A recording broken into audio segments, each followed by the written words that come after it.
Cricket's T20 World Cup has arrived in New York, thrusting the state into the global spotlight.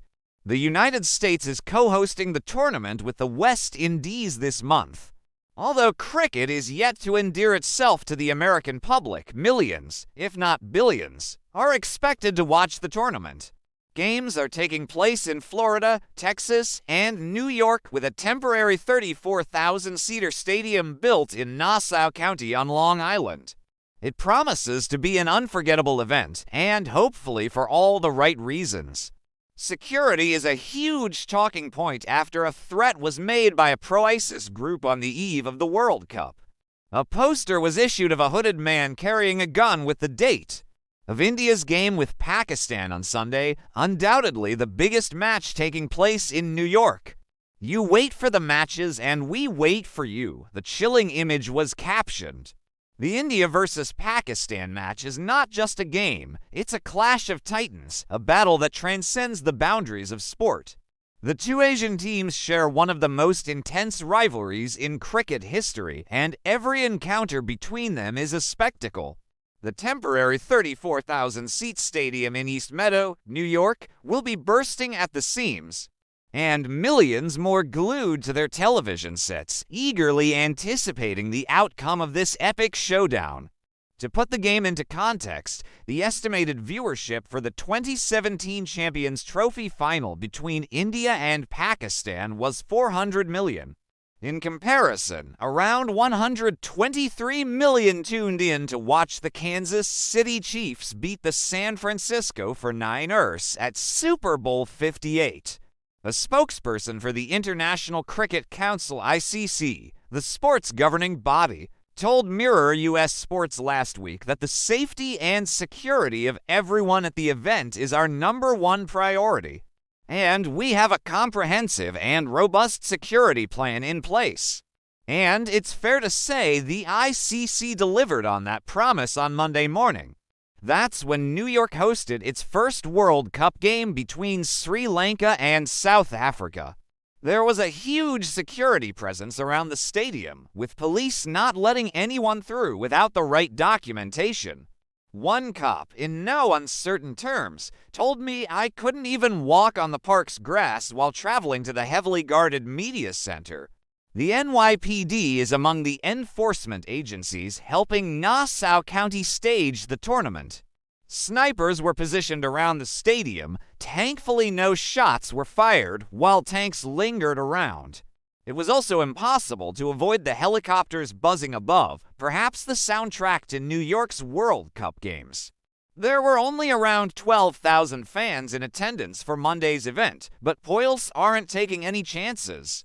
Bruce Blakeman, Nassau's county executive, answered questions on security during the first innings of Monday's game. Blakeman, who described the tournament as a very exciting event, told Mirror US Sports, "We plan for the worst, but hope for the best. I'm very confident this is a safe environment. If it wasn't, then I wouldn't hold it. I'm more worried about people in the sun, maybe drinking too much alcohol or not putting on enough sunscreen. Make sure you're hydrated, use your sunscreen, and if you're feeling a little dizzy, get to an area that's a little cooler." Yet security will only really be tested on Sunday when India takes on bitter rivals Pakistan. Blakeman described the game as the Super Bowl on steroids due to the huge TV audience expected. He added, "We had no idea how huge it was. I'm told close to 1 billion people will be watching on television. So we want to put our best foot forward, and we want everybody to have a great fan experience. And we want the players to talk about what a wonderful place it is. Maybe they'll come back and visit and go to our shops and hotels and museums and spend a lot of money." Nassau County Chiefs have been holding 2 or 3 meetings a week, with security and transportation at the heart of those conversations. It takes around 45 minutes to get to Westbury, the nearest train station to the ground, from Manhattan. Fans then need to get a paid shuttle bus service to the ground or face a lengthy walk. Blakeman advised, "What I would say to people is get here early. If you want to see the whole match, you got to get here early because we do have the screening process that is quite strict. Leave your bags in the car. You will not be allowed in with a bag or backpack. Despite the anxiety surrounding the tournament, Blakeman insists everything is going really, really well, and there's no reason to think otherwise. The state of New York is ready to host the event, but will the actual cricket and the weather be as good as hoped?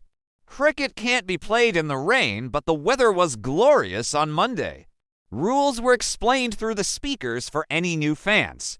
While the stadium, which was built in just 6 months and will be taken down after the tournament, was a sight to behold, but the game itself was poor. Many fans were worried about how the drop in pitch, which was grown in Florida before being planted in New York, would play. Slow was the answer. Sri Lanka scored a measly 77 runs during its innings, with just 3 sixes made.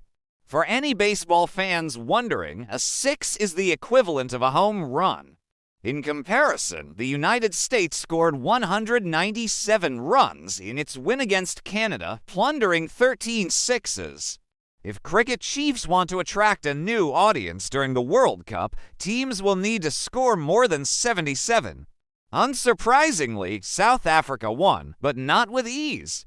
The winners also scored very slowly, needing 98 balls to reach its winning target of 78. That will be a worrying for cricket chiefs. Only time will tell whether New York has planned the perfect World Cup. All eyes are now on Wednesday's game between Ireland and India, cricket's biggest nation.